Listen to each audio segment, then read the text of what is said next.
Welcome to the podcast you didn't know you needed. So what's next with Tonia? In this episode, we dive into the obstacles that come with life's inevitable transitions. Rather than letting these periods breed stagnation, we explore how every transition can be an opportunity for transformation. Now, I want you to envision yourself standing in a door frame. Can you see it? Can you see what is ahead of you? As you stand there, envision what your future looks like. I was given this challenge to do it by inspiration, and I can tell you it did not work out well for me. It was a difficult week. Week was full of challenges, and to tell you the truth, everything was stopped. I could do nothing but lay in my bed and not move. I had no pain, but every time I moved, I got sick. So, I believe it was a Saturday morning, on December 13th, I woke up and I was shown that I was standing in a door frame. And out in front of me was the rest of my life. Remember how we've been talking about transitions and the opportunity that we have to create our own life? We get to take, whether it's personal challenges or maybe it's a career change or it's a passage of time.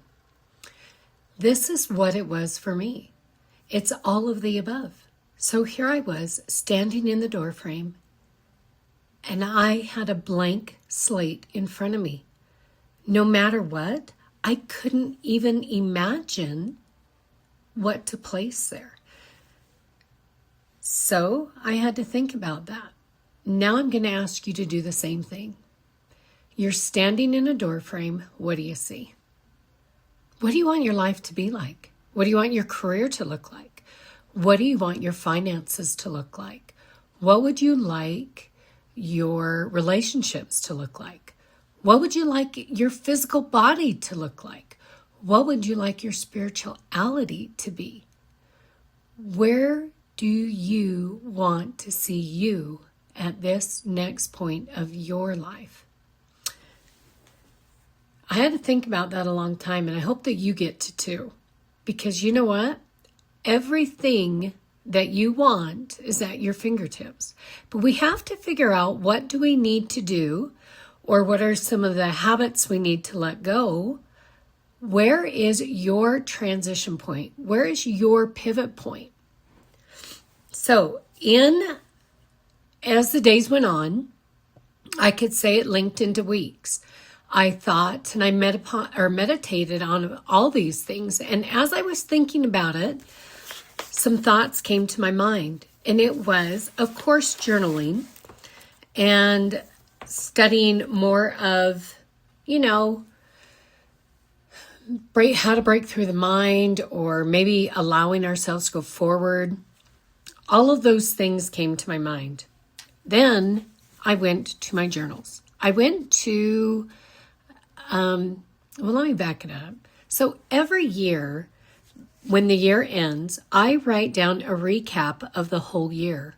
The things that I learned, the experiences that stuck out to me, and hopefully I can see where I've progressed and really God's hand in my life. Well, I started reading and started thinking, man, my life has truly been blessed, or my life has truly was challenged that year. And along with that, each year I am given a word, and normally that word follows. Like, for example, in December of 2023, I was given a word for the year of 2024, and that word was surrender. And if you know me, surrender is definitely the last thing I ever want to do. I would rather face whatever I've got to face, challenge everything, but being submissive was not something I would call as a skill that I had. So I had to learn what it really meant to surrender. And throughout that year, I learned that the more that I surrendered to God, to my higher self, to the beliefs that I have, or my visions and my dreams of how I wanted my life to be, I found that I became more calm. I didn't have the anxiety. I noticed that I was blessed in being in positions that I needed to be at, whether it was a certain time or place at a specific time, that there was a lesson there for me to learn. Well, I also learned that healing comes by surrendering. In August of 2024, our third granddaughter was born, and she was a stillborn. And I watched my son surrender to the pain of a father.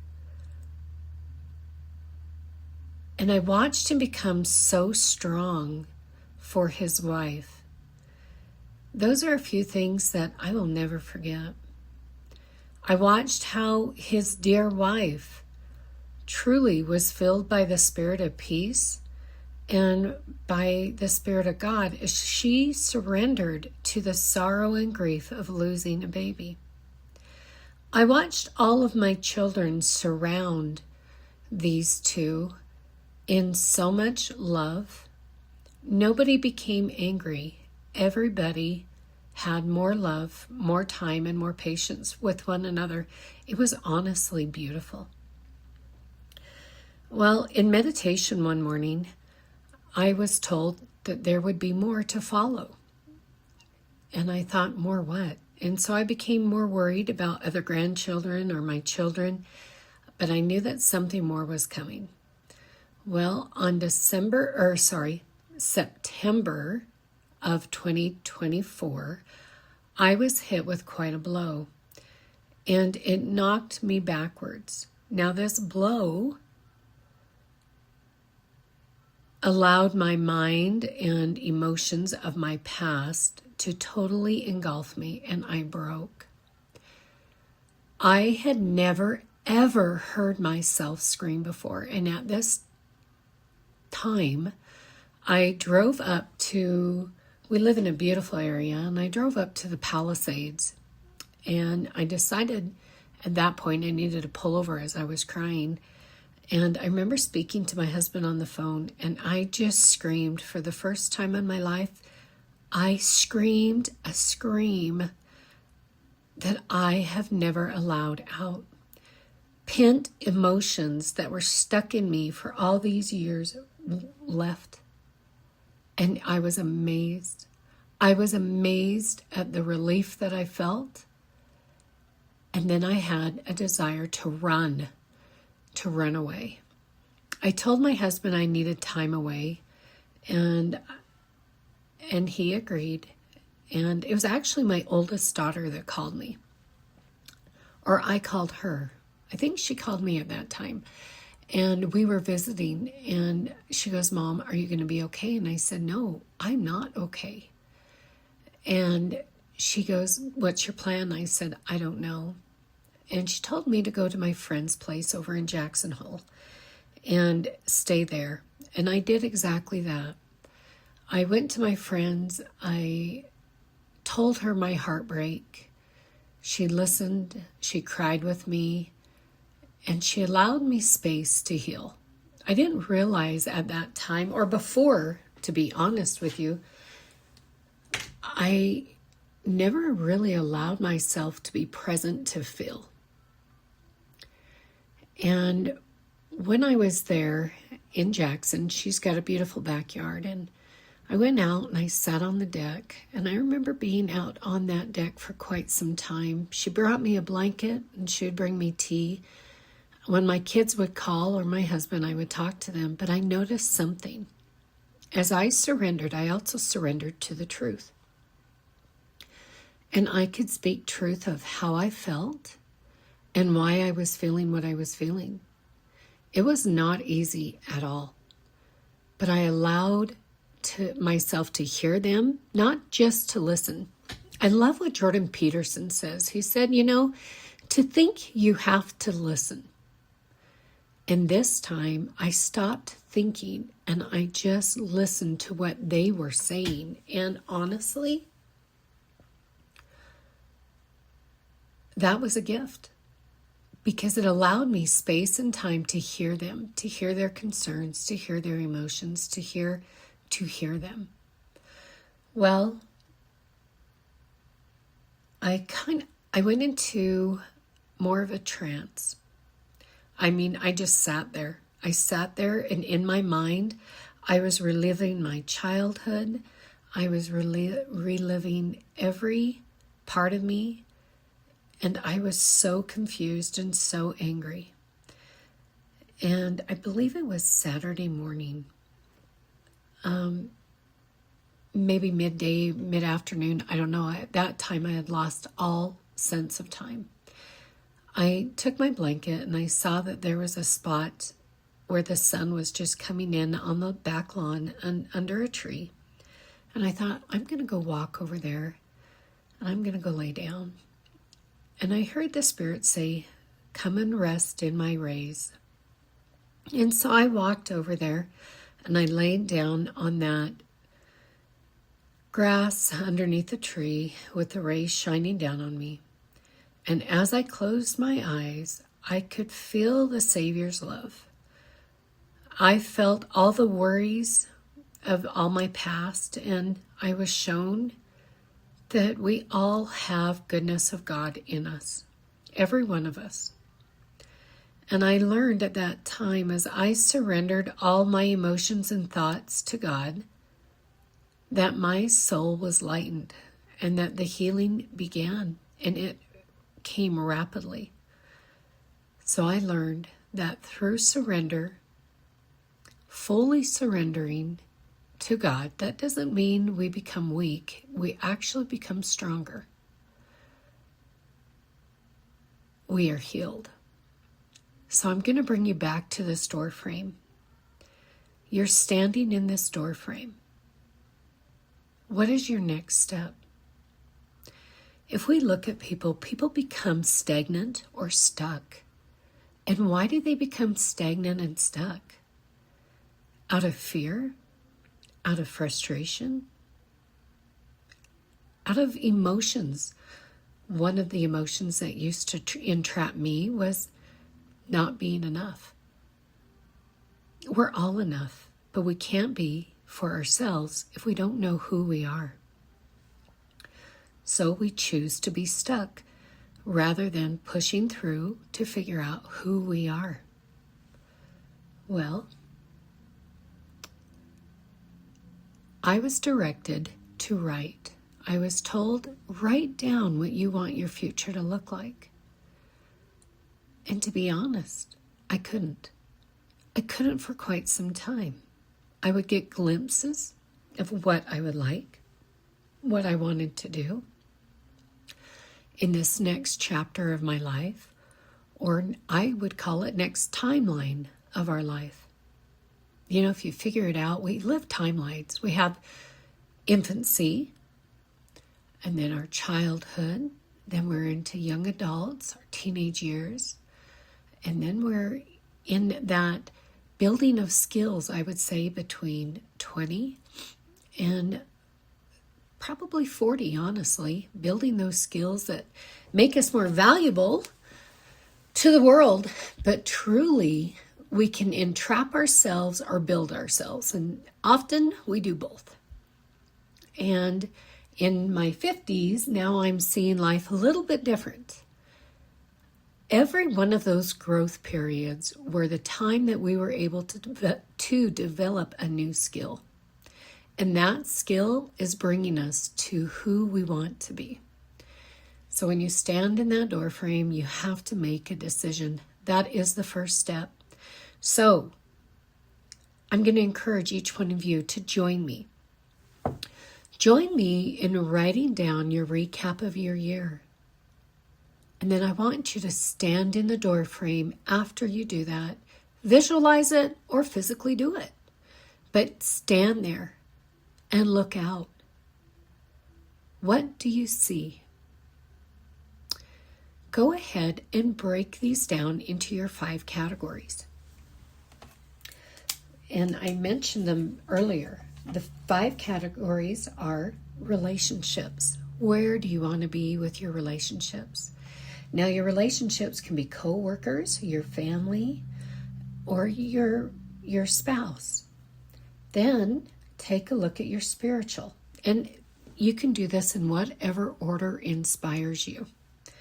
Your spiritual. Do you know a God? Do you love God? And do you accept His love? So spiritual is important. Find a time to give yourself daily practice so that you can hear Him. Third is physical. Do you have some physical goals you want? Do you want to get into better shape? Do you want to be able to walk without being winded? Do you maybe want to fix your hormones so that as we hit menopause or perimenopause, our body throws us off? And for men, it throws you off too. Not our menopause, well, that does too, but your own body has master hormones. Do you need to figure those out? So physical. What is a good daily routine that you can keep up? So staying consistent and setting time for your physical being, whether it's even planning your clothes, making sure your clothes look great so you're presenting yourself the best that you can. Maybe it's doing a new hairdo, jewelry, picking out jewelry. All of those things you present with. That's what somebody who's seen you for the first time, that's what they're seeing. It's your presentation. Is your presentation set to a standard that you want to be at? So physical. Now let's hit financial. Do you have a good relationship with money? And if not, what can you work on to improve in those areas? Sometimes people say it's paying off debt. Some say it's saving. Others, it can honestly be the emotion of when they have money, they feel like they need to spend it all because they have a great lack. They're actually more comfortable in a state of lack than they are in a state of abundance. Now I got to think about the last one. We've got relationships, spiritual, physical, financial, and emotional. So our emotional. Let's look at this one. This one is one that you'll be amazed where this one will take us. But this one is where people can trigger us, or we're triggered by certain situations or events or people or thoughts or things. We often react far too much. So this will be a point where you get to do self-analyzing. Hey, am I in control of my emotions, or are my emotions controlling me? We don't want you to be numb. You need to feel it. If you're numb, start feeling emotions. If you're overreactive, start listening to the triggers that are triggering you to react. And no, don't point your finger at somebody else. Spend more time looking inward and fixing, not saying you're broken, but do fix your mind where you can get your mind in that healthy mindset so you can go, oh, I don't have to take that personal. And when you work on those emotions, you will actually see, so when I say emotions, emotion is self-love. When you can gain more self-love, you will gain not only self-respect, but you will have self-control and not be so easily triggered by others. So the challenge, and we're going to continue this, but the challenge is to stand in that door frame write the recap before, and take a look. No matter where you are in your life, whether you are a teenager, a young adult, a midlifer, or we're over the hill like possibly I am. Let's take a look. What do you want your future to look like? What do you want 2026 to look like? What do you want your 2027 to look like? All of those are numbers. But the truth is, what do you want to become? So I look forward to following up with you guys with this, and drop some comments. I would love to be able to hear your goals, what you learned from your own recap of your past year. And I would love to see or hear, I should say, what you see when you stand in your door frame. I look forward to visiting with you again. Thanks for joining me on So What's Next with Tonia.